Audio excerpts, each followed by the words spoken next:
ouvidos, ó pastor de Israel. Tu que conduzes a José como um rebanho, tu que estás entronizado acima dos querubins, mostra o teu esplendor. Perante Efraim, Benjamim e Manassés, desperta o teu poder e vem salvar-nos. Restaura-nos, ó Deus, faz-nos resplandecer o teu rosto e seremos salvos. Ó Senhor Deus dos exércitos, até quando estarás indignado contra a oração do teu povo? Dás-lhe a comer pão de lágrimas e a beber copioso pranto. Constitui-nos em contendas para os nossos vizinhos, e os nossos inimigos zombam de nós a valer. Restaura-nos, ó Deus dos exércitos, faze resplandecer o teu rosto e seremos salvos. Trouxeste uma videira do Egito, expulsaste as nações e a plantaste. Dispuseste-lhe o terreno, ela deitou profundas raízes e encheu a terra. Com a sombra dela os montes se cobriram, e com seus sarmentos os cedros de Deus. Estendeu ela a sua ramagem até ao mar, e os seus rebentos até o rio. Por que lhe derrubaste as cercas, de sorte que a vindimam todos os que passam pelo caminho? O javali da selva a devasta, e nela se repastam os animais que pululam no campo. Ó Deus dos exércitos, volta-te, nós te rogamos. Olha do céu e vê, e visita esta vinha. Protege o que tua mão direita plantou, o sarmento que para ti fortaleceste. Está queimada de fogo, está decepada. Perecem pela repreensão do teu rosto. Seja a tua mão sobre o povo da tua destra, sobre o filho do homem que fortaleceste para ti. E assim não nos apartaremos de ti. Vivifica-nos e invocaremos o teu nome. Restaura-nos, ó Senhor Deus dos exércitos. Faze resplandecer o teu rosto e seremos salvos. Amém. Querido Pai Celestial, muito obrigado por podermos nos reunir em nome do teu Filho nesta noite. Amém. Ó Senhor, levantamos nossos olhos firmemente para ti. Amém. E te pedimos que cubra-nos com tuas asas. Queremos nos reunir debaixo do teu glorioso nome. Amém. Dá-nos um ambiente adequado, espiritual, para que o Senhor possa atingir os nossos corações. Amém. Usa a tua preciosa palavra em nossas vidas. Nós confiamos-nos a ti e esperamos em ti. Amém. Em nome do Senhor Jesus. Amém. Com a ajuda do Senhor, durante esses 4 dias que teremos, 4 noites, nós vamos destacar esse verso 18 de Salmo 80 como nosso tema geral para todas essas noites. O verso diz assim: e assim não nos apartaremos de ti. Vivifica e invocaremos o teu nome.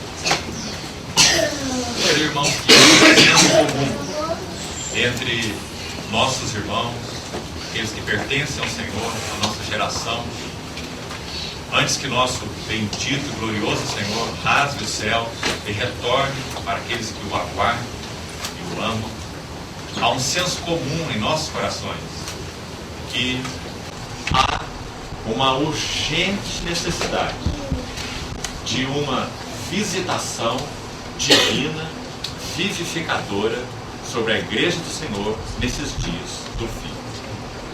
Por mais de um motivo. Não é nosso encargo nos determos nos motivos, mas os motivos são vários.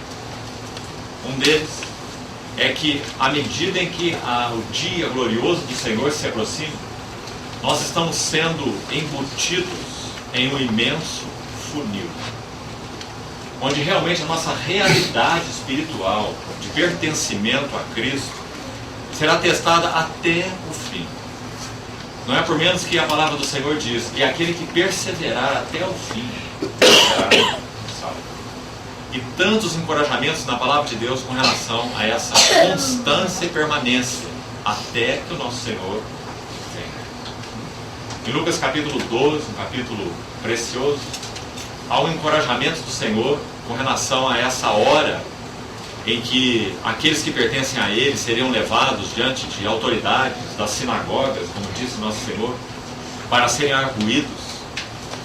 E nosso Senhor, conhecendo essa hora de pressão, essa hora de aflição, essa hora, podemos dizer, até de opressão, então Ele faz uma bendita declaração naquele capítulo, Lucas 12, dizendo assim: não temais os que matam o corpo, e depois disso nada mais podem fazer. Quando vos levarem diante dessas autoridades, não vos preocupeis. O Espírito Santo vos ensinará nessa mesma hora o que deveis dizer. Para isso, queridos irmãos, nós sabemos e cremos que carecemos como igreja de um genuíno, um verdadeiro despertamento espiritual em direção a uma maior realidade espiritual. Creio que cometemos um erro enorme quando pensamos em despertamento espiritual ligando basicamente com assuntos como empolgação, emoção, agitação, quem sabe até mesmo barulho, quem sabe até mesmo elementos, aí sim, valiosos, significativos, como um fervor evangelístico, palavra do Senhor propagada, anunciada com mais poder, realidade. Sim, sem dúvida isso está incluído num despertamento espiritual. Mas sobretudo, podemos dizer, a pedra de toque e o fio de prumo de um genuíno despertamento espiritual é um aumento de realidade espiritual. O Espírito Santo do Senhor é o Espírito da realidade. Nosso Senhor, quando falou sobre ele, naqueles capítulos impressionantes, profundos, de João 14, 15 e 16, é um conhecido de todos nós. O Senhor usou 3 vezes essa designação para o Espírito Santo, cada uma em um capítulo, 14, 15 e 16. O Espírito da verdade. Lembramos que a palavra verdade sempre no Evangelho de João significa uma realidade, aquilo que é realidade, aquilo que tem substância, contrastando com sombra, algo que não tem substância em si, é uma sombra ou uma figura. Quando João usa a palavra verdade, ele está se referindo à realidade. E então o Espírito Santo é apresentado assim nesses capítulos como sendo o Espírito da realidade, aquele que traz a nossa realidade espiritual, realidade de Cristo, realidade de quem Cristo é, realidade do que a igreja é, realidade do que o mundo é, para que nossos corações estejam apercebidos, realidade do nosso chamamento celestial, para o que nós fomos chamados, para que nossa jornada cristã não se confunda, nós não andemos com o coração dividido. Por exemplo, Tiago diz no capítulo 1 da sua epístola que um homem de ânimo dobre, em outras palavras, de um coração dividido, ele é inconstante em todos os seus caminhos, todos. Então, irmãos, diante disso e muita coisa mais, como falamos, não é nosso foco abordarmos essas necessidades, o porquê de um avivamento, de um despertamento espiritual. Mas basta o que já falamos até aqui, para que nós vejamos que sim, nós estamos como igreja em uma hora de extrema carência. E carência do quê? De realidade espiritual. De que isso que nós professamos ser a nossa fé, a nossa relação com o Senhor, tenha um conteúdo espiritual valioso. Que nossas vidas reflitam aquilo que nós cremos e aquilo que nós professamos. Não apenas confessando com lábios, mas vivendo realidade espiritual daquilo que nós cremos. Porque o nosso Senhor Jesus é o caminho, a realidade e a vida. E Ele disse: eu vim para que vocês tenham vida, não gotas homeopáticas de vida, mas vida em abundância. Graças ao Senhor. Então, irmãos, essa é a sua palavra. E quem fez a promessa é fiel, porque em si mesmo está o amém. Então, irmão, o que resta com relação a nós? Que nós tenhamos o mesmo coração que nosso Senhor tem tido, para que tenhamos os mesmos desejos que nosso Senhor tem tido. Quais são os seus desejos? Será que olhando um salmo como esse, não fica claro para os nossos corações a atualidade desse salmo para a hora em que vivemos como igreja? Esse é um salmo de Asaf, descrito no seu cabeçalho, que também faz parte da escritura inspirada, confira aí, que é mais que um salmo, é um testemunho de Asaf. Você vê essa expressão aí? Na introdução do salmo? Asaf está dando um testemunho do quê? Um salmo, porque é um testemunho cantado, né? Mas a ênfase, digamos, está mais no testemunho do que no salmo. Qual é o testemunho de Asaf? É um testemunho de um coração suplicante. 3 vezes, atende, volte de novo seus olhos para esse salmo. 3 vezes Asaf testemunha no seu cântico oração ao Senhor, dizendo assim: restaura-nos, Senhor. Você notou? 3 vezes. Restaura-nos, Senhor. Primeiro no versículo 3 ele diz: restaura-nos, ó Deus. Faze resplandecer o seu rosto e seremos salvos. Faze resplandecer seu rosto. O que significa essa oração? Asaf está dizendo: Senhor, usando aqui as palavras de Moisés, para tentar explicar o que Asaf está dizendo. Em certo momento da sua jornada com o povo no deserto, Moisés orou assim: Senhor, se a tua presença não for conosco, não nos faça subir deste lugar. Essa é a nossa necessidade. Que a realidade espiritual da presença do Senhor, do Deus que nós temos, eu serei seu Deus e eles serão o meu povo. Isso se traduz em realidade espiritual para nós tão palpável, tão rica, tão preciosa, que nós possamos ser guardados nessa hora do fim, até que o Senhor venha com vigor e com vida de testemunho. Por um lado. Por outro lado, que o nosso Senhor encontre em nós um coração de noiva, ansiosa, que o anela, que o anseia. Aquele que não ama o Senhor Jesus seja anátema, maranata. Porque Paulo diz isso. Aqueles que amam o Senhor, oram ao Senhor, queremos te ver face a face. Como diz aquele lindo cântico de Otmani: mesmo na paz me sinto tão sozinho, por ti suspiro em meio do prazer, e jamais a minha alma tem satisfação total. Por quê? Pois no teu rosto, amado, não consigo ouvir. Que cântico! Então, irmão, será que nós temos tido esse anseio nesse dia? Ou será que nossas expectativas são poucas? Inclusive dentro dos assuntos chamados religiosos, qual é a nossa expectativa?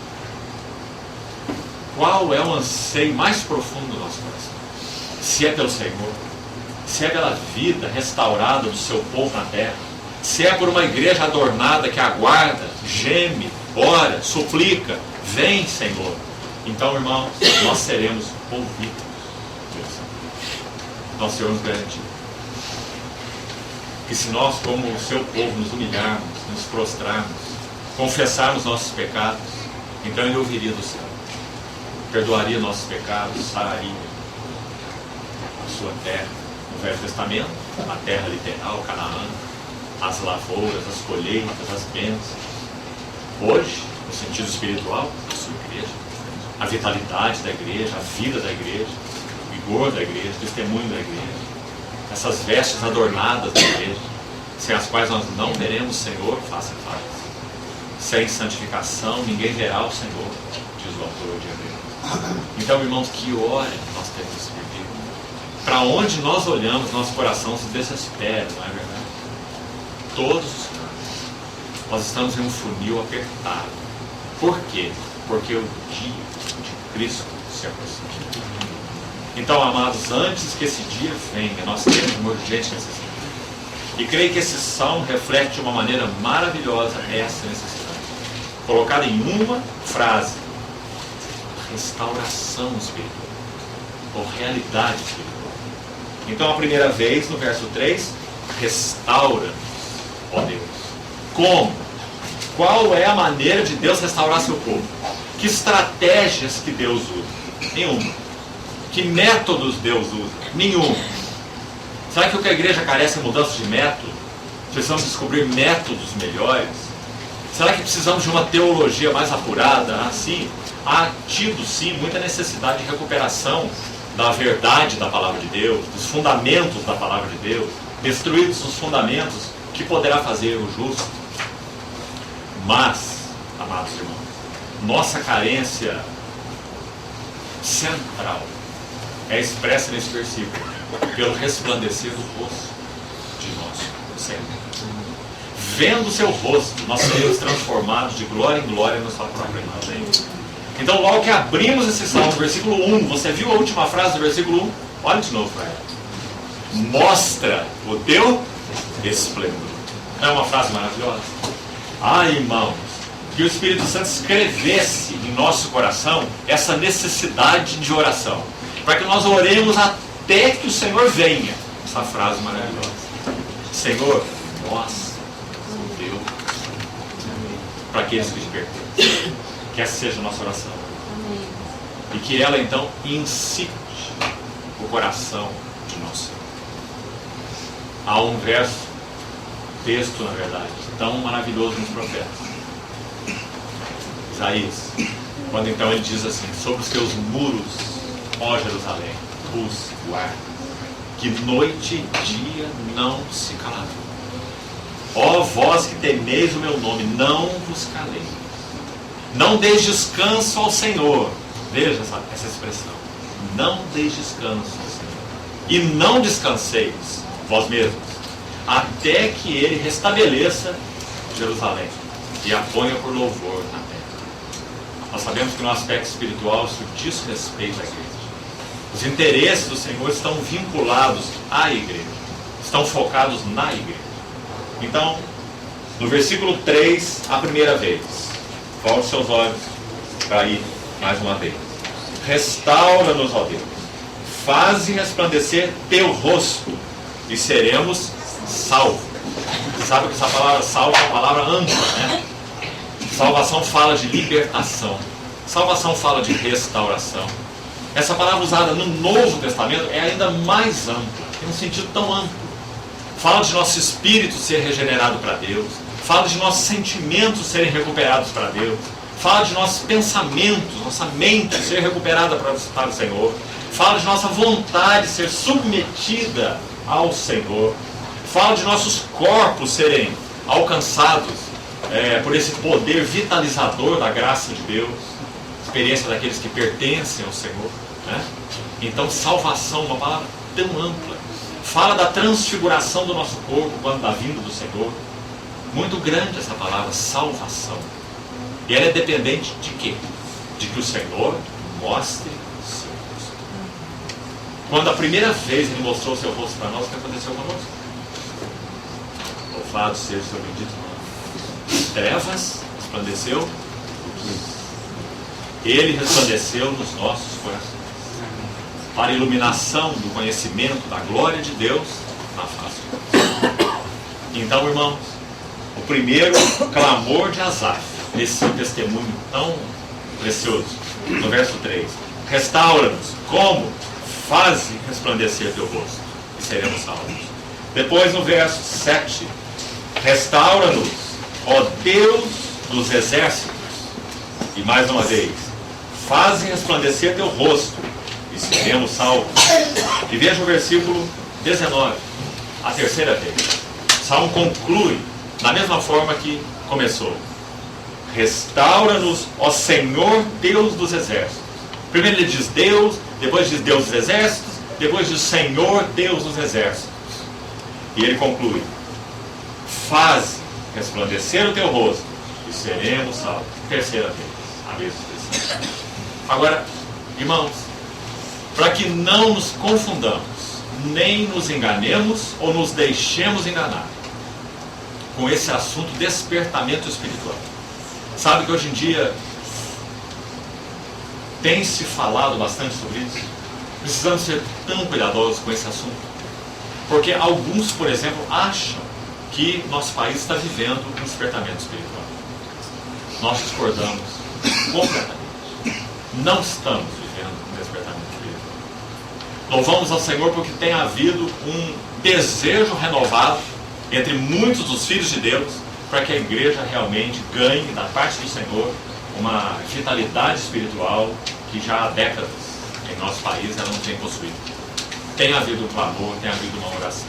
Mas isso em si não é um despertamento espiritual. Nós sim estamos carentes de uma genuína visitação do Senhor, trazendo um renovo da parte dele, para que então a realidade de Cristo, a realidade espiritual, possa ser recuperada pela igreja de uma forma aí sim, que testemunhe, que expressa que o Senhor tem visitado e encontrado na sua benignidade o seu povo, por amor do seu nome.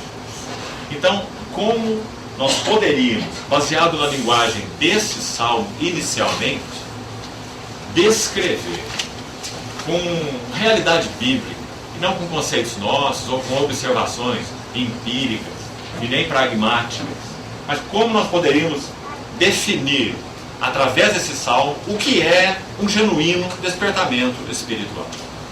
Queria então que nós olhássemos 2 versículos que vão nos ajudar muito a buscar essa definição, esse conceito, digamos assim, diante do Senhor. Veja o versículo 14 e o verso 18 combinado. O verso 14 diz assim: ó Deus dos exércitos, volta-te. Significa volta a tua face, significa volta a tua presença, volta teu rosto, volta-te. Nós te rogamos, olha do céu e vê e visita esta vinda. Essa palavrazinha importante aqui, visita, é de tremenda ajuda para definirmos então com parâmetros bíblicos, para não nos perdermos, não nos enganarmos e nem nos deixarmos enganar, o que seria um genuíno despertamento espiritual. Visita-nos. Essa expressão se refere a quem? Receber visita de quem? Asaf pede a visita de quem? Deus. O Deus dos exércitos. Então nesse versículo 14 está muito claro. O que está sendo rogado aqui é uma visitação divina. Muito claro. Mas então, combinado com o verso 18, nós vamos separar uma outra palavra importantíssima aqui, e é a palavra vivifica. O que ocorre numa genuína visitação divina em meio ao seu povo? Uma vivificação espiritual. Irmãos, não significa que nós não temos vida. Senão seríamos ímpios. Não pertenceríamos ao Senhor. Mas significa que essa vida precisa ser renovada.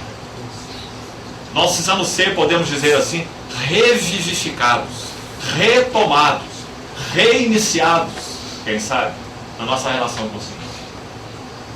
E então, se combinamos os versos 14 e 18, nós então poderíamos dizer assim, com confiança. E quando olhamos a história da igreja, e em particular a história dos avivamentos, um maravilhoso objeto de estudo, graças ao Senhor, porque está registrado na história, as visitações divinas, vivificadoras, para com seu povo.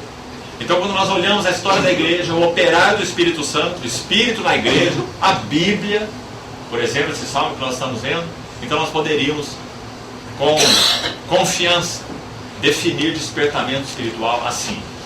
O despertamento espiritual genuíno é uma visitação divina vivificadora. É isso. Uma visitação divina vivificadora. Capaz de chamar de volta os nossos corações para aquele que nos chamou. Capaz de resgatar de novo nossas afeições para aquele que nunca negocia suas afeições para conosco. Isso é uma visitação divina vivificadora.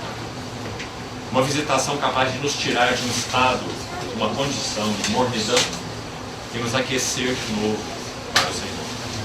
Uma visitação capaz de nos levar de um nível de realidade espiritual para um nível de realidade espiritual mais elevado. Agora, quando usamos essa expressão visitação divina, vivificadora, nós estamos aplicando ao povo de Deus. Sem dúvida, a visitação divina, vivificadora, é verdade para indivíduos. Mas o Senhor poderia visitar um aqui, visitar outro ali, visitar outro lá. Mas de maneira geral, a igreja de Deus não recuperar vigor. Compreende a diferença de uma coisa e outra? O Senhor visitou alguns santos de maneira particular na história da igreja. Isso não significou necessariamente um despertamento da vida e da realidade espiritual da igreja. Então, sobretudo, a nossa ocupação deve ser com a visitação do Senhor para a sua igreja, para com a sua igreja. Porque, irmão, nem eu e nem você, biblicamente falando, poderemos aplicar a palavra, o termo noiva de Cristo para nós como indivíduos. Isso não está correto biblicamente. Você não pode dizer, eu sou noiva de Cristo. Compreende? O termo noiva de Cristo não é individual. Não pode ser aplicado para nenhum indivíduo. Nós somos membros do corpo de Cristo. Nós podemos dizer, eu sou membro do corpo de Cristo. Pertenço a Ele e Ele a mim. Isso é verdadeiro, segundo a palavra. Mas noiva de Cristo, não. Noiva de Cristo é um termo exclusivamente coletivo, corporativo. E o que o Senhor anseia nesses dias? Indivíduos aqui ou ali restaurados? Visitação divina, graciosa de nosso Senhor na vida de um ou outro aqui ou ali? Nós sabemos que não. Nós sabemos que o Senhor tem desejado recuperar o seu testemunho e ataviar a sua noiva até que Ele venha e para que Ele venha. Então, amados irmãos, nós devemos, segundo aquela oração de Isaías, buscar com a ajuda do Senhor que esse anseio que está no coração dele seja compartilhado conosco. Amém. Que haja um anseio profundo no nosso coração. Sabe qual é, talvez, o primeiro grande empecilho contra esse anseio que nos leva a clamar, a gemer, a suplicar diante do Senhor? Vem, Senhor, visita a tua vinha. Esse verso 14 maravilhoso. Volta-te, Senhor. Você viu a expressão no início do salmo? Por que estás irado? Por que voltas o teu rosto contra a oração do teu povo? Não os escutas mais? Porque parece que os céus são de bronze? Porque a igreja tem experimentado um caminhar tão duro, trêmulo, morno, sem realidade impactante de testemunho? Por que não podemos mais experimentar aquilo que a palavra de Deus diz em Coríntios 14? Quando o povo de Deus se reúne e entra algum incrédulo, entra algum indouto, ele é por todos exposto e julgado. Seu coração é discernido. Ele se prostra em terra e testemunha que Deus, em sua presença, Deus mesmo, está de fato no meio de vós. Irmãos, que o Senhor nos ajude a compartilharmos com Ele, nosso Senhor, o desejo de seu coração, que o testemunho, a vida, a realidade, o vigor da sua igreja seja recuperado antes que Ele venha. Ou será que nós achamos que o Senhor irá retornar para uma igreja cambaleante?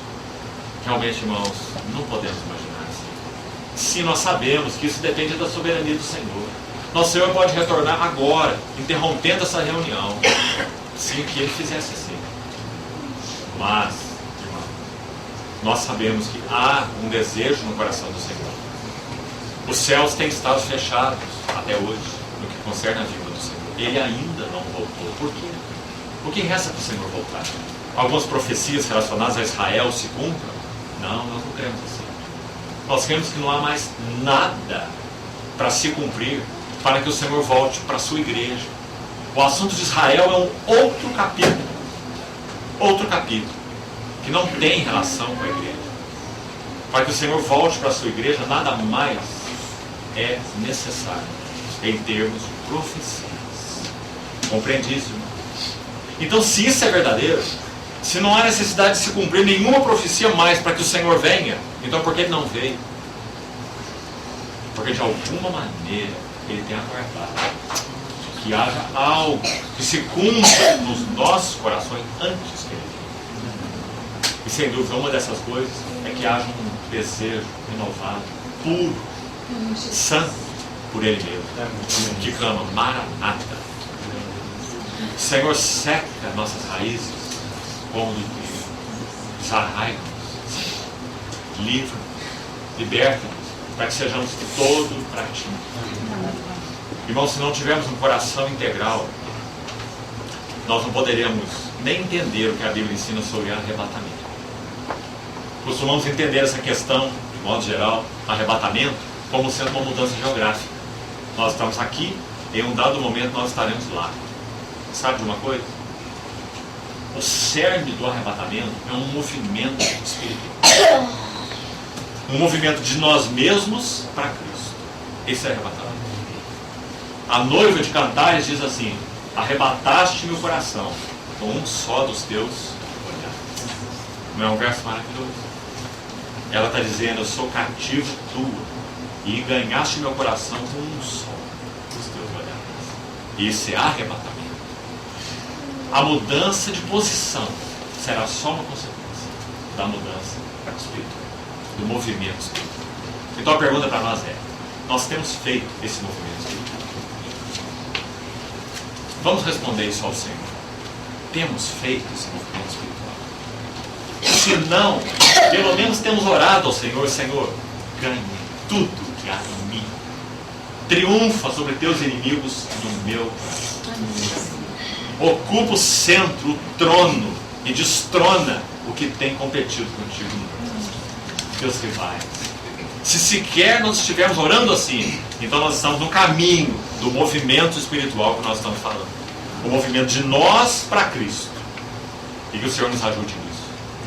Porque é por causa deste movimento que o outro será verdadeiro. Nosso Senhor. Você vê arrebatamento assim? Você vê arrebatamento como um movimento de amor? Sim, ele é um movimento de amor. O coração de nosso Senhor, que não é um coração impassível, de um vencedor que está com o braço cruzado no trono, olhando a igreja com aquele olhar impassível. Esse não é o nosso Senhor. O coração de nosso Senhor ainda geme, ainda aguarda. Por quê? Porque aquela voz não foi ouvida, senão na profecia, não na realidade. Bem-aventurados os que são chamados para a ceia das bodas do Cordeiro, cuja esposa a si mesma já se ataviou. Ah, louvado seja o Senhor. Graças a Deus pela vossa profecia, porque nós sabemos que ela é verdadeira, mas ela ainda aguarda. Ela ainda não foi ouvida. Então, irmãos, o que são essas coisas? São assuntos técnicos. Nosso Senhor vai ser movido por algo técnico. Você pensa assim? Nosso Senhor tem lá um relógio, lá diante do trono, que marca o tempo atual da Terra, né? Lá que na eternidade não tem relógio.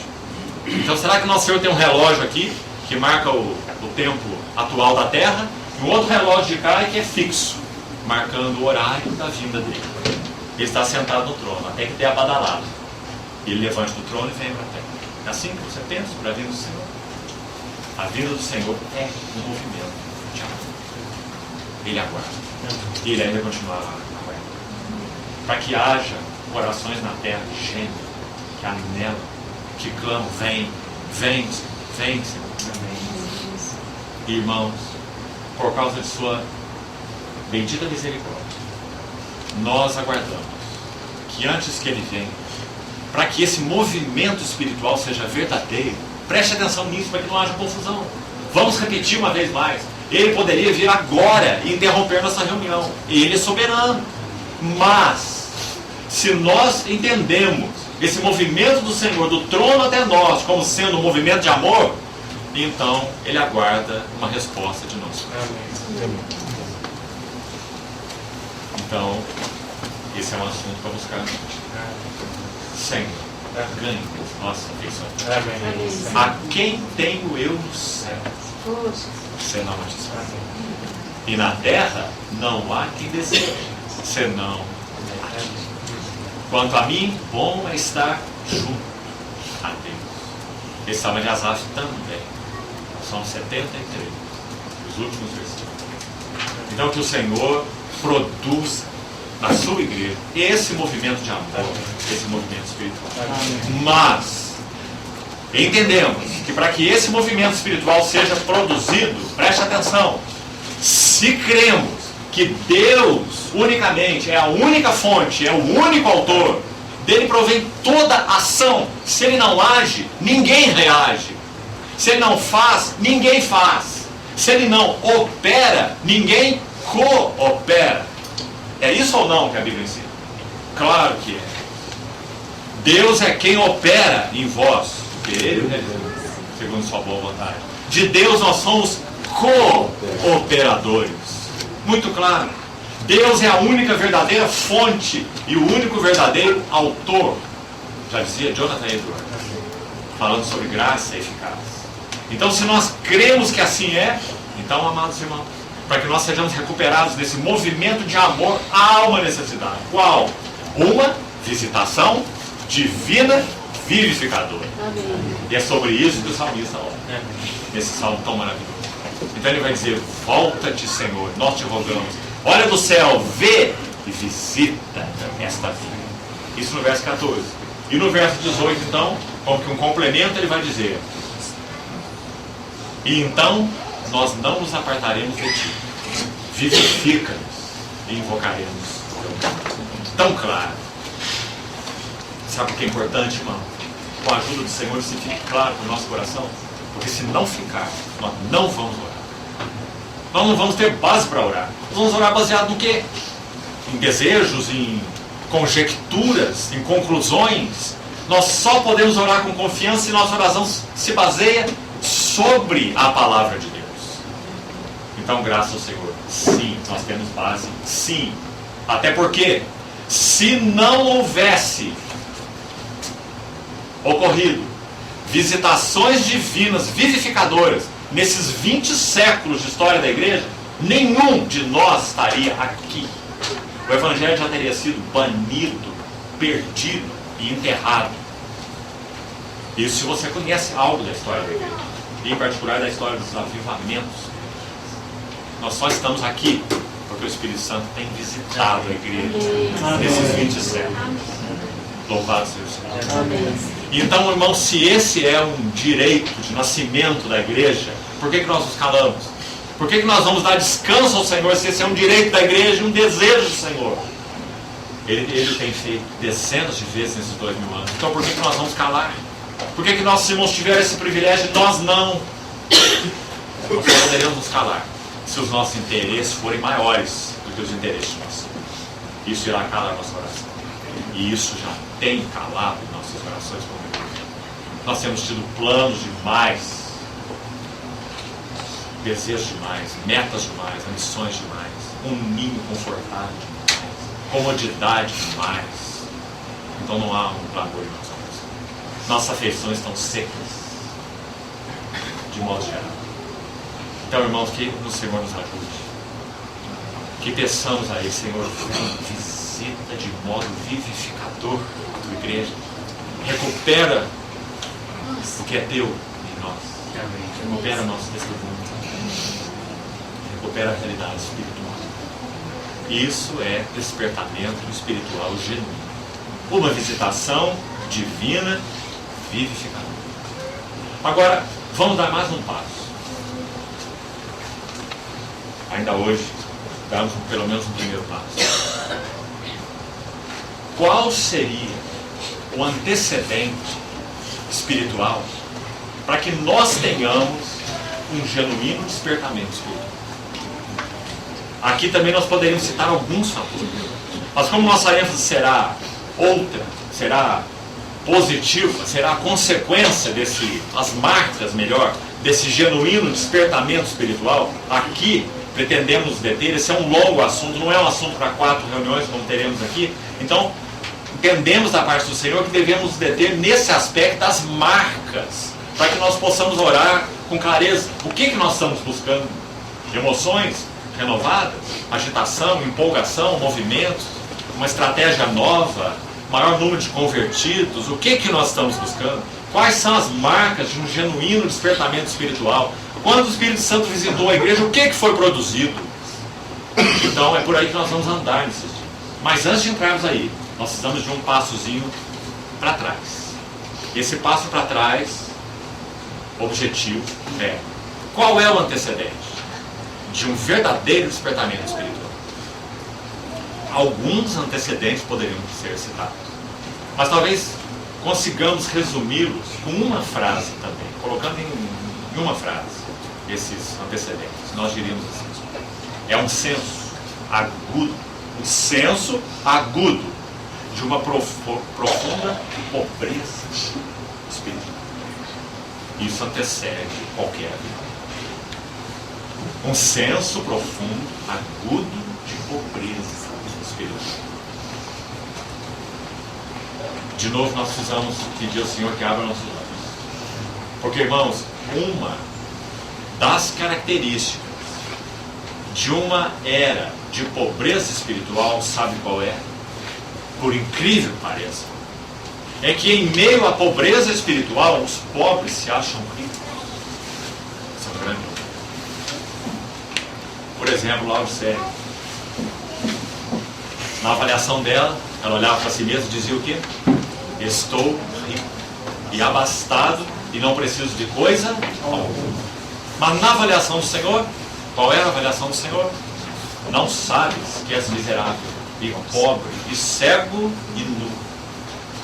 Então havia só uma solução, já que os diagnósticos eram tão diferentes. Quando ela olhava para si e via riqueza, o Senhor olhava para ela e via pobreza. Então o Senhor diz: eu te aconselho. Você vê que Senhor maravilhoso nós temos? Ele é o todo-poderoso manso. É o todo-poderoso gentil. Então ele não entra ali arrombando aquela assembleia de Laodiceia. Ele diz assim: tem um conselho. Quem tem ouvidos, ouça. Qual é o conselho? Que de mim compre ouro refinado pelo fogo para te enriquecer. Compre vestes para vestir, cobrir com a nudez e colhi, para que unja os teus olhos, para que vejas a vergonha de tudo. Que maravilhoso Senhor. As provisões estão nele mesmo, para que nós tenhamos uma correta avaliação. Mas para que nós tenhamos a correta avaliação, não tenha dúvida, irmão e irmã, um preço será pago. Temos que comprar. O que significa comprar? Nós precisamos ser, passo a passo, nos render a esse constrangimento do Senhor, para que nós possamos ir abrindo mão daquilo que é nosso, nossos interesses, nossas coisas, nosso, e nosso coração ir se voltando para os interesses do Senhor. É isso que é chamado em Laodiceia de me compres, ouro, colhi, vestes. Então, irmãos, todo genuíno despertamento espiritual tem esse antecedente. Um senso agudo. Sabe o que é um senso agudo? Existe dor crônica e dor aguda. Né? Qual que é melhor? Nenhuma. Toda dor é ruim. Mas a dor crônica é mais suportável. Certo que às vezes se você tiver uma dor crônica de 24 horas, você vai chegar no fim do dia totalmente esgotado. Né? Mas é crônica, é suportável. Mas a dor aguda é terrível. É aquela lança que te perfura, te penetra. É isso que é necessário para com o nosso coração.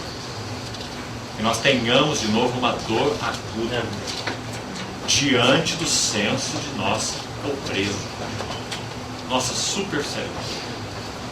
Isso antecede qualquer avivamento de vida.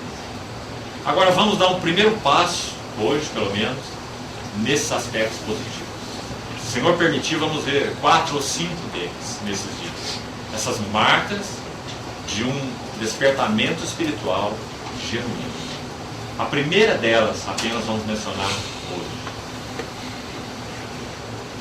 Não houve nenhum despertamento espiritual verdadeiro na história da igreja em que essa primeira marca não tenha estado presente. Ela está presente em todos. E essa marca é um estado permanente de arrependimento. Irmão, não é questão de um ato de arrependimento aqui ou ali. Graças ao Senhor isso ocorre também. O Espírito Santo não nos convence de todo pecado.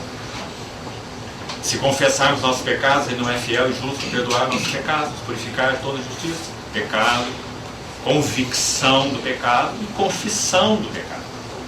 Ele nos ensina isso com tanta clareza. Mas não é disso que nós estamos falando. Não é. Não estamos falando de arrependimento de atos. Nós estamos falando de um estado permanente de arrependimento. Mas será que poderíamos explicar isso? Nós sabemos que essa expressão, essa palavra arrependimento, ela significa o quê, essencialmente? Uma mudança, uma transformação, não só da maneira de nós pensar. A palavra literal, essa metanoia, metanous, significa sim uma mudança de mente. Mas não limita apenas a mente, é claro que não. Fala de toda a nossa conversação, toda a nossa conduta, tudo que nós somos nós. Não é mudança só de intelecto. Vai nossa vontade junto, vão nossas emoções junto, vai tudo que nós somos junto. É uma conversão do coração. Senão não é arrependimento. É algo que atingiu só o intelecto, só nos convencemos que aquele é um mau caminho, né? Mas o nosso coração deseja, o nosso coração ainda busca, nossas emoções ainda são tocadas. Então será que isso é um arrependimento que atingiu tudo que nós somos? Claro que não. Fomos só convencidos, temos só um assentimento intelectual a algo, né? Então, o que é um estado permanente de arrependimento? Irmão, significa em primeiro lugar um reconhecimento de que o Senhor Jesus e nós somos tão diferentes. Compreende? Isso instala em nós um estado permanente de arrependimento. O homem de Deus do passado usou uma expressão que foi muito usada por outros depois dele, reutilizada. Uma expressão muito linda, se referindo a Cristo. Sabe como ele chamou o nosso Senhor? Ele disse assim: Ele é totalmente outro. Não é uma linda expressão? Ele é totalmente outro. Quando eu olho para ele, olho para mim, ele é muito mais. Ele é totalmente outro. Quando eu olho para a glória dele, para a minha pecaminosidade, ele é totalmente outro. Quando eu olho para a santidade dele, para a minha malignidade, ele é totalmente outro. Quando eu olho para a vitória dele, para o meu fracasso, ele é totalmente outro. Que linda expressão, irmão. Então, o que é um estado permanente de arrependimento? É um estado de deslumbre. Ele é diferente de mim. Mas eu sou dele. E ele é mesmo. E o seu interesse é tomar tudo que ele é e formar, tecer, entretecer em mim Cristo formado em nós. Meus filhinhos, por quem sofre. Paulo sofria, irmão, sofria. Será que pela visão celestial em si, pela coisa em si, pelos êxtases espirituais que ele tinha, a profunda comunhão com Deus que ele tinha, olhando só esse assunto em si mesmo, será que ele precisava sofrer? Será que ele sofreria por causa disso? Não. Por que ele sofria? Ele sofria porque ele via, sabia, experimentava, vivia, compartilhava do que estava no coração do Senhor Jesus. O que está no coração do nosso Senhor Jesus? Uma necessidade. O Senhor Jesus tem necessidade? Tem. Qual necessidade? Ele deseja uma noiva adornada para as bodas dele. Cordeiro de Deus. Ele anseia. E Paulo compartilhava com ele dessas suas necessidades. Colossenses 1:24. Escute bem esse versículo. Agora eu me regozijo por vós e preencho, cumpro, completo o que falta das aflições de Cristo na minha carne, a favor da igreja, que é o seu corpo. Não é um verso maravilhoso? Paulo está dizendo, em outras palavras, que as aflições de Jesus para redimir a igreja estão completas. Ninguém participou disso. Quem redimiu a igreja? Só o Filho de Deus. Esse lagar ele pisou sozinho. Só ele poderia, inclusive, ter feito essa obra maravilhosa. Porque ele é Deus, homem. Não é? Mas, irmão, escute bem. Mas há ainda aflições de Cristo para serem preenchidas por nós. Então Paulo diz: eu me coloquei nessa brecha. Eu sou um companheiro dele. Eu preencho. Palavras dele. Colossenses 1:24. O que resta das aflições de Cristo na minha carne. Então, irmão, que aflições são essas? Se não são aflições para a redenção, como poderíamos chamar? Aflições para a edificação da igreja. Ou se quisermos, aflição para o atavio. para que ela seja ataviada. Sim, nosso Senhor Jesus ainda suporta aflições. Ou será que um noivo que ama, que sabe o que ele proveu para sua noiva, eu estou falando naturalmente, um noivo natural, que ama sua noiva natural, que fez toda a provisão para ela, para ser dele, e ele a quer, ele a ama, ela é exclusiva dele, todos os afetos dele são para ela, ele já proveu tudo para ela. Você acha que ele cruzaria seus braços, sentaria na sua cadeira e ficaria impassível até o dia que a sua noiva resolvesse se voltar para ele? Não. Seu coração gemeria, iria em busca dela, clamaria, diria: vem, vem noiva minha, pomba minha. Lembra da linguagem de cantar? Formosa minha, levanta-te e vem. Essa é a linguagem de cantar. Assim é o nosso Senhor. Ah, irmão, será que o nosso coração tem ouvido essa voz? Ou nós achamos que essa voz já se calou? Que aquele que assenta no trono não expressa essas palavras? Mas ele as expressará até que ele rompa o céu e que tome a sua igreja. Então, queridos irmãos, há necessidade de uma visitação divina vivificadora, renovadora, para que nós sejamos conduzidos, então, em primeiro lugar, a um estado permanente de... Isso nos levará a andarmos diante do Senhor como deveríamos, mas nem sempre andamos. Arrependimento de quê? Arrependimento do que somos. Lembre-se sempre disso. Não é questão dos frutos da árvore. Um fruto pecaminoso, tanto fruto pecaminoso ali. A questão é a árvore antes do fruto. É o que somos, mais do que o que fazemos. Compreende isso? Esse é um estado permanente de arrependimento.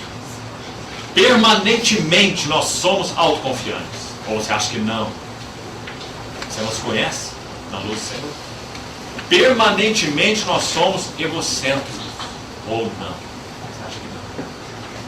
Peça ao Senhor para te mostrar os tentáculos do egocentrismo. E você vai começar a ver.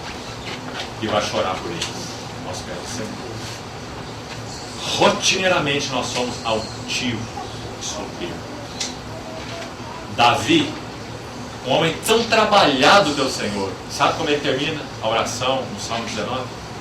Também da soberba guarda o teu ser, que ela não me domine, então eu serei irrepreensível, ficarei livre de grande transgressão. Por que ele orava assim? Porque ele sabia que a soberba anda a par e passo conosco na nossa jornada espiritual.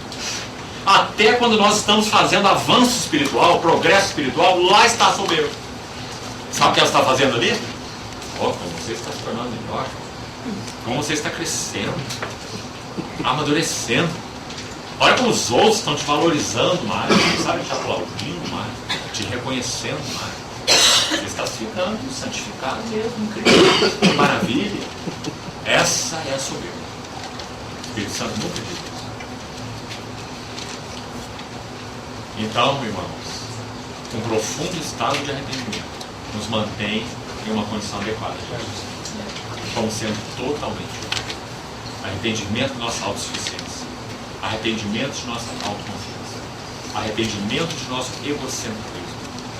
Nós interpretamos tudo em função de nós mesmos. Irmãos, só para citar um exemplo. Nos relacionamentos, na vida da igreja, pense sobre isso. Quantas vezes, se numa calçada você passou distraído por algum motivo e não cumprimentou um irmão, ai de você. O irmão vai dizer: olha lá, nariz em pé, nem me cumprimentou, nem olhou para mim. É assim? Nós somos cheios de melindres,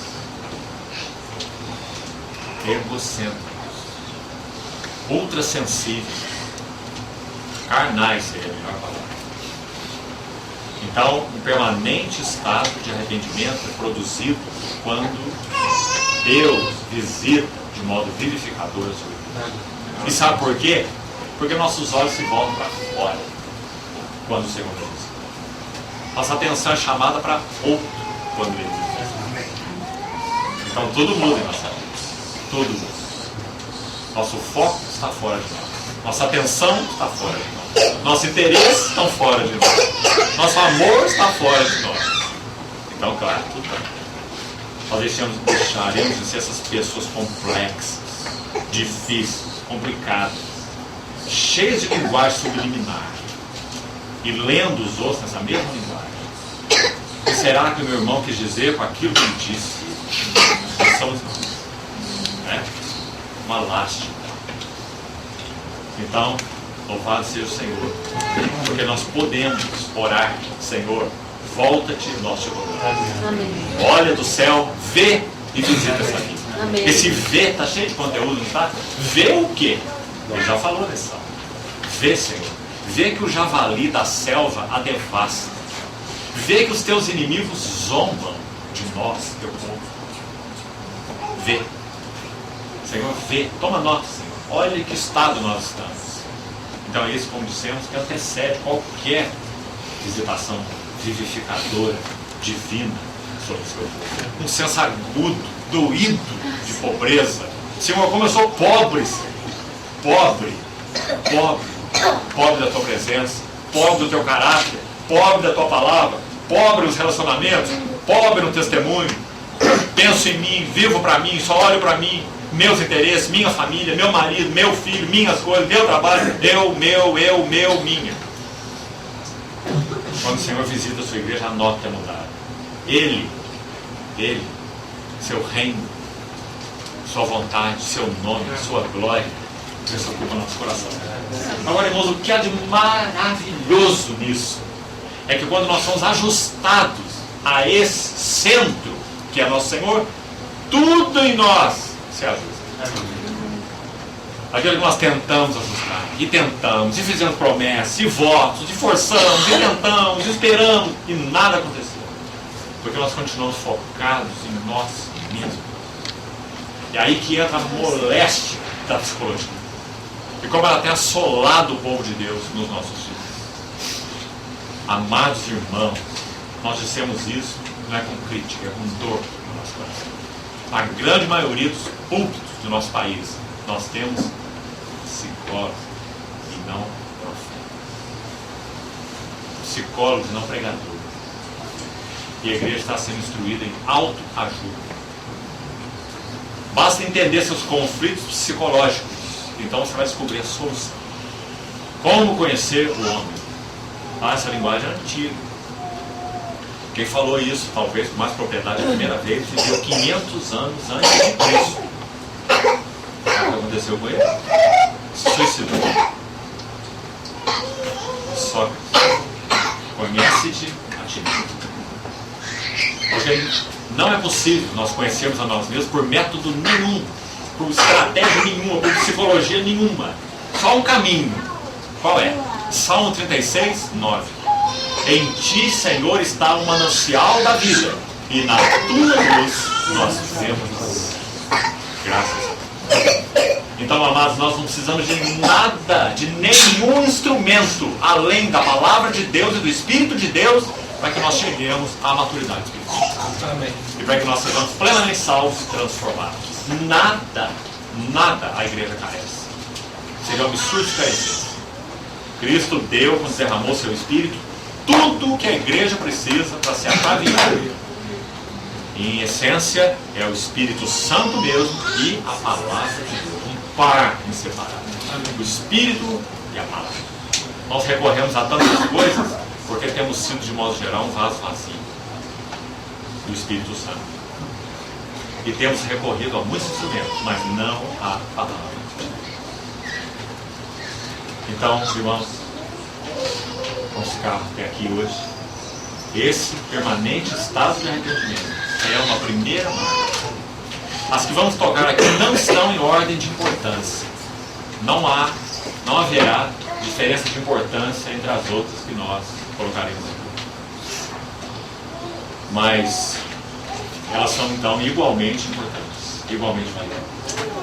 E entendemos, começar por esse assunto do arrependimento, porque ele vai tocar a base da nossa relação com o Senhor. Um estado permanente de arrependimento. E lembre-se, não apenas mudança de mente, mas uma conversão do coração. Converte-nos a Ti e seremos convertidos. Então, irmãos, se o Senhor, pela sua graça, ouvir nossas orações, enviar o seu Espírito em um sopro, em um renovo vivificador bendito, antes que o Senhor Jesus venha, nós experimentaremos sim uma verdadeira conversão de coração. Nós veremos que os nossos sentimentos são diferentes do dele. Mas de alguma maneira, por causa da visitação do Senhor, os nossos sentimentos serão profundamente afetados e trocados. Nossos interesses também serão afetados. Nossa maneira de pensar também será afetada. Nossa maneira de nos relacionar será profundamente afetada. Tudo em nós será afetado. Porque arrependimento é uma conversão do coração. Então, queridos irmãos, que não cesse o clamor da igreja até que o Senhor vivifique-nos. Faz resplandecer teu rosto e seremos salvos. Mostra o teu esplendor. Essa palavra no verso 18, concluindo, Salmo 80, 18. Tão significativo esse versículo. Deixa eu colocar alguma coisa rápida sobre ele para concluir. A expressão literal, traduzida na versão que lemos, na versão revista atualizada, que diz assim: e então não nos apartaremos de ti. Primeira frase do verso 18. Literalmente, veja a beleza disso. O texto, a palavra, significa: e assim, Senhor, nós não viraremos as costas para ti. Não é muito sugestivo? E assim, o quê? O que disse antes do salmo? Volta-te, Senhor, visita, olha do céu, vê e visita a tua vinha. Verso 14. E no verso 18 ele vai dizer: e assim, ou seja, com a tua visitação, com teu rosto resplandecendo de novo sobre nós e para nós, nós não viraremos as costas para ti. Que expressão mais preciosa. E então, a próxima expressão, vivifica-nos. Também nessa versão, essa palavra é usada para traduzir o original. Vivifica. Sabe qual é a ideia? Não é no sentido de dar vida, nesse contexto aqui do Salmo. É no sentido de guardar em vida. Veja que interessante. Então, se fosse ler esse versículo literalmente, segundo o texto original, ele seria assim: e assim, Senhor, nós não viraremos as costas para ti. Guarda-nos em vida e invocaremos o teu nome. Não é maravilhoso? É isso que o Senhor deseja fazer. Porque, irmãos, nós temos, de modo geral, virado nossas costas para o Senhor. E preste atenção nisso. Atos capítulo 2, se você quiser abrir sua Bíblia, no verso 25, um versículo que nos mostra qual foi o segredo da vitória de Jesus na sua vida humana. E ele está baseado exatamente nessa expressão que acabamos de tocar, no Salmo 80, 18. Atos 2, 25. Quando Pedro está pregando aqui nesse evento, logo após o Pentecostes, ele cita o Salmo 16, o Salmo de Davi, se referindo ao nosso Senhor. Ele diz assim: porque a respeito dele, de Jesus Cristo, diz Davi. Note agora essa frase, só a primeira desse salmo. O que está escrito aí? Diante de mim eu via, de vez em quando, sempre. Quem? O Senhor. Guarde essa frase, irmão. Diante de mim eu via sempre o Senhor. Sabe por que ele é tão importante? Está aí resumido em uma frase. Qual foi o segredo da vida humana vitoriosa do nosso Senhor Jesus? Por que ele venceu como homem? Irmãos, ele venceu muita coisa. Ele só venceu na morte porque ele venceu na vida. Você compreende isso, irmão? Você acha que alguém que vivesse para si mesmo se entregaria por outro na cruz do Calvário? Impossível. Então, nosso Senhor, para vencer na morte, ele teria primeiro que vencer na vida. Como que ele venceu na vida? Aí está o segredo. Diante de mim eu via sempre. Por que estamos lendo esse versículo? Porque o Salmo 80, 18 diz: e então não mais viraremos as costas para ti. Isso foi o que Jesus não fez. Ele nunca virou as costas para o mal. Qual foi seu segredo? Diante de mim eu via sempre. Quando ele foi traído por Judas, negado por Pedro, abandonado por todos, Diante de mim eu via sempre o Senhor. Não é maravilhoso? Esse é o segredo da sua vitória, da sua vida humana. Até que então na cruz, para vencer a morte, o Pai, não ele, o Pai, teria que virar as costas para o Filho. Porque aquele que não conheceu o pecado, o Santo de Deus, foi feito pecado. Então, ele vai clamar. Segundo os evangelistas, ele vai gritar: Deus meu, oh Deus meu, por que me amaste? Fiel Senhor, maravilhoso Senhor. Esse foi o segredo da sua vida humana, e será sempre o segredo daqueles que pertencem a Deus. Irmão, diante de você, você vê quem? Quando você olha para sua esposa, você vê quem? Quando você olha para o seu marido, você vê quem? Quando você olha para o seu irmão, você vê quem? Compreende o quanto esse segredo é importante? Quando nós olhamos para os nossos irmãos e vemos nossos irmãos, então nós temos muito problema. Porque nós vamos relacionar na base de simpatia ou na base de antipatia. E essa é uma base carnal e humana. Mas quando nós vemos sempre o Senhor, diante de mim eu via sempre o Senhor. Esse foi o servo do Senhor, com S maiúsculo. E para concluirmos então, sabe o que a epístolazinha tão pequena de Judas, tão pequena e tão linda, tão penetrante, diz lá no versículo 6 daquela epístola, de um capítulo, antes do livro de Apocalipse, Judas, ali no verso 6, Judas vai falar sobre alguns anjos que caíram. E ele vai dizer assim, por que eles caíram? Judas vai dizer que eles não guardaram o seu próprio domicílio. Judas, versículo 6. Sabe o que significa não guardaram o seu próprio domicílio? Isso. Significa que criados como foram anjos, para contemplar a glória do Filho, do Verbo, que é o Senhor Jesus, e adorar a Deus na pessoa do Filho, por algum motivo, em um dado momento, eles fizeram uma escolha. Qual escolha? Virar as costas para Lúcifer e um terço dos anjos. Então eles foram julgados. Qual foi o seu erro? Virar as costas para o Filho, assumindo uma vida independente de si mesmo. O seu mentor foi Lúcifer. O que ele queria? Ele queria a glória do Filho. Mas como ele nunca poderia ter, porque aquela glória é a glória de Deus. E ele é uma criatura. Ele nunca poderia suportar aquela glória. Mas ele ambicionou aquela glória. Soberbo. Então, essa foi a causa da tragédia desses anjos. Viraram as costas. E o contrário foi o segredo da vitória do nosso Senhor. Diante de mim eu via sempre o Senhor. E esse é o segredo do vigor da igreja visitada por Deus. Esse salmo deixa muito claro. Faze resplandecer o teu rosto, e seremos salvos, restaurados. E então nós não viraremos as costas. Guarda-nos em vida e invocaremos o teu nome. É maravilhoso, irmão. Então que o Senhor nos ajude a fielmente orar com o Senhor. Que não seja com a ajuda do Senhor, com misericórdia, um assunto para 4 dias de meditação. Que seja um assunto que seja escrito com letras de fogo em nosso coração.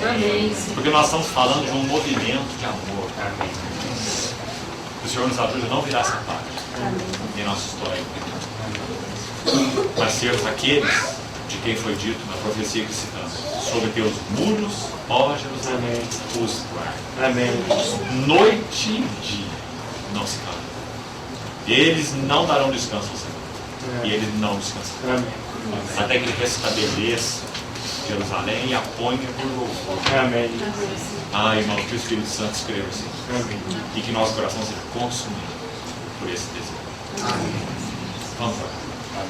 Ó Senhor, confiamos a Ti nossas vidas, talvez mais. Confiamos a Ti Tua palavra. Pedimos ao Senhor que Tu mesmo as tomes como uma espada afiada de 2 gumes. Amém, Que Senhor. penetre o nosso coração com ela.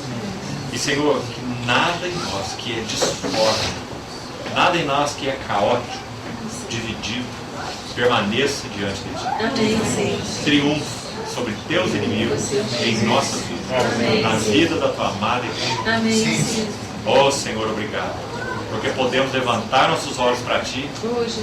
e orarmos segundo o Teu coração. Volta-te, Senhor, nós te rogamos. Amém, Senhor. Olha do céu e vê, e visita esta vida. Amém, Senhor. Vivifica-nos e invocaremos o Teu nome. Ó Senhor, escreve, te pedimos, com letras profundas em nosso coração, Amém, esse Senhor. anseio, esse clamor, esse gemido, Amém, para que nós verdadeiramente sejamos desarraigados Sim, Senhor. daquilo que não é teu, se opõe a ti, compete contigo, e tenhamos um coração de companheiros e cooperadores. Amém, Senhor. Ah, obrigado, Senhor. Porque embora vivendo dias tão difíceis, nós temos experimentado e percebido o desejo e o movimento de amor do Senhor em direção à tua igreja. Amém, Senhor. Obrigado por tua fidelidade, Senhor. Obrigado por tua misericórdia, Senhor. Apesar de nós mesmos, o Senhor se move por amor do teu próprio nome. E nós te agradecemos. Em nome do Senhor Jesus. Amém. Amém.